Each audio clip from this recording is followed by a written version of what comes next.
Hello guys, இன்றைக்கி நம்ம சேனலில் ஒரு சூப்பராக கொண்டு வந்திருக்கேன். படத்தோட நேம் என்ன பார்த்தீங்க, ஹிட்மேன் 2ங்க.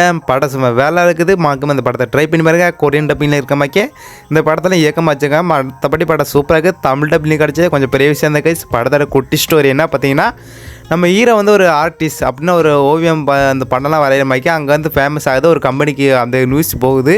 லாஸ்ட்டில் அந்த ஹீரோ இறந்துட்டாங்கன்னு ஒரு ஃப்ளைட்டில் வந்து இறந்துட்டு போயிட்டாங்கன்னா அப்படியே ஒரு கதை, அந்த கதையோட ஓவியத்தோடு மறைஞ்சு போயிடுது. ஹீரோ வந்து மறுபடியும் கல்யாணம் முடிஞ்சு ஒரு சாதா வாழ்க்கை வாழ்ந்துருக்காங்க. அங்கே வந்து நம்ம ஹீரோ வந்து ஒரு ஓவியம் வரைகிறாரு. அங்கே வந்து லீக் ஆகுது கம்ப்யூட்டர்லேருந்து. அங்கேருந்து இந்த ஹீரோ சாகலை அப்படின்னு சொல்லிட்டு அந்த கம்பெனி வந்து ஹீரோ கொல்ல போகிறாங்க. இது படத்தோட கதையை கைஸ். மற்றபடி படம் சூப்பராக இருக்குது. அந்த ஓவியம் டிராயிங் ஃபேமஸ் ஆச்சா இல்லையா, மற்றபடி படம் சூப்பராக இருக்குது. அதுக்குள்ளே ஃபைட் சீன்ஸ்லாம் சும்மா வேறு லெவலில் வச்சுருக்காங்க. கொரியன் டப்பிங் மாதிரி இந்த படத்தில் இயக்கம் வச்சுருக்காங்க. மற்றபடி சூப்பராகுது. படம் சூப்பராகுது.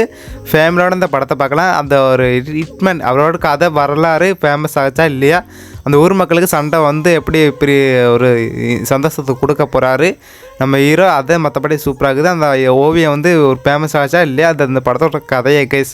மற்றபடி படம் சூப்பராகுது. மறக்காமல் இந்த படத்தை ட்ரை பண்ணி பாருங்கள். தமிழ் டப்பிங்கில் இருக்குது. பை.